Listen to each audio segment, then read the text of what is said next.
Greetings and salutations. It is I, Professor Macabro, here again with a movie review. Yes, indeed.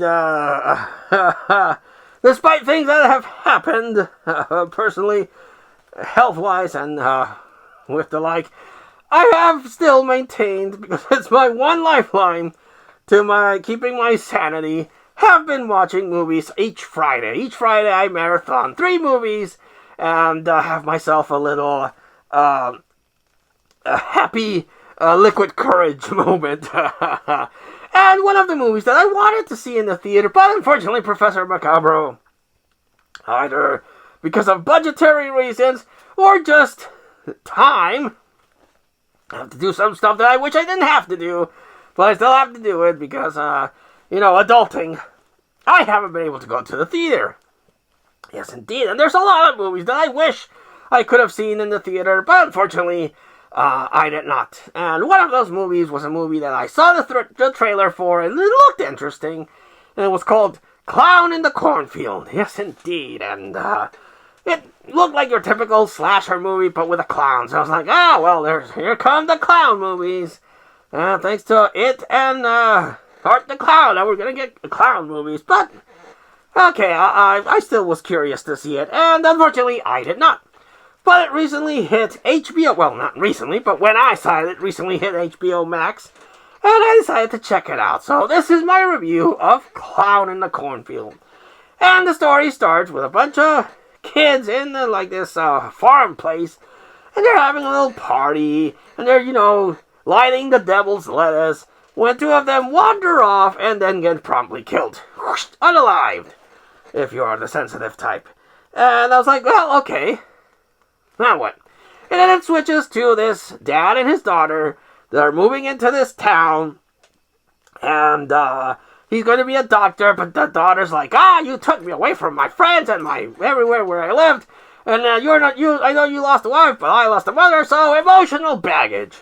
And she goes to school and she encounters this little group of hell racers, not the Cenobites, but a bunch of teenagers that are up to no good, doing pranks and then uploading them on the TikToks or the YouTubes, what have you. And because she's going through emotional damage, well, then she joins this group because she also seems to have the heart for the main guy.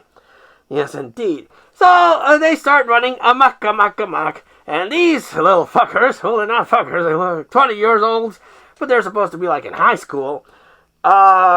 Everyone in the town dislikes them because they believe that because of one of their pranks, they caused the factory that was keeping the town afloat to go up in flames. And everyone's like, oh, you fuckers. And Will Sasso comes on as the sheriff. I'm like, hey, it's Will Sasso from Mad TV. I like him. He's really cool. Good comedian. And then the guy whose name I don't know, so I'll put a picture here and probably his name if I remember to edit it in. Also popped up. He was in Abigail. He popped up in one of the Wolverine movies. He was Gabriel in Legion. He's popped up in a whole bunch of stuff. And he also is pretty solid. He's the mayor of this town. And things are starting to run amok. And all of a sudden the clown pops up and starts offing each one of the little... Well, again, they're not little, but offing off each one of these fuckers that are, causing damage and uploading on the YouTubes. And right away, one of the first scenes where you're introduced to these people is they're fucking up with a teacher and driving him crazy and then uploading it. And I was like, well, shit, it's the teacher. It's the teacher. The teacher wants to get his revenge. It's the teacher. So they go into this party, much like in the intro, and they're like, "Whoa, party! None can stop the party! Everybody party!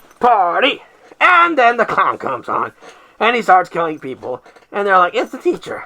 Right? I know it's a teacher. And then a whole bunch of clowns pop up, and you're like, 1, 2, 3, 4, 5. Oh shit! There's 6 clowns. Holy shit! I guess it wasn't the teacher.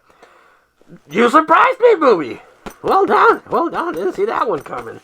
Yes, indeed. So, these multiple clowns start killing people left and right, and up and down, and sideways, and so on and so on. But, of course, the main characters have plot armor, and you know that they're not really going to die. But the other side main characters do get off one by one until you're only left with the main guy, who the main girl has the hots for, and then the main girl, and then a subsequent guy that they encounter and joins the group. But then he gets disappeared, so you only have those two. And then the dad's like, because he's a doctor, he gets 2 clowns going to his clinic, and you're like, this guy got shot, you better fix him. And the dad doctor's like, okay, I'll try. And then he takes out the other 2 clowns and rushes to save his daughter. And it turns out that it's all a big old plot.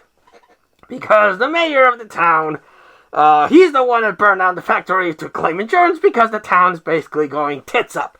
And what they do is basically the plot of Hot Fuzz. Because they're doing it for the greater good. Every time a bunch of rebellious rapscallions come into town, they kill them for the greater good. And a bunch of townspeople start killing hippies, and then they start killing beatniks, and then they start killing the potheads from the 90s, and then now they're killing these kids because they're, troublemakers who are running amok. So they kill them off for the greater good. I'm like, shit, you're ripping off Hot Fuzz. I take back the point I gave you for originality movie with the multiple clowns. And it turns out one of the clowns is in fact the teacher, so I'm like, I did call it. Good for me. But of course, the dad comes to the rescue, and they're able to save everything. They did have one more swerve regarding the main male character that I didn't see coming. So I guess it does have 1 point back for me not seeing that one coming. But I won't spoil that one because that one actually was very surprising to me. So, all in all, it's pretty good. It has a good cast. The acting is what it is. It has a few swerves here and there. So I would recommend, if you haven't seen it, and if you're still curious despite me going in detail about the plot, Clown in the Cornfield. I saw it free on HBO Max. Because I already paid for that, so, it didn't cost me anything extra. So if you have that, you can watch it there. Or if I would suggest, get it on physical media. I haven't come across it cheap yet, but if I do, I will buy it because it does have some twists and turns, and I actually did end up liking Clown in the Cornfield very much. Have you seen Clown in the Cornfield? Did you like it? Did you hate it? Let us know in the comments down below. But until I see you all again next time, this has been Professor Macabro thanking you, and wishing you all, like always, a good evening.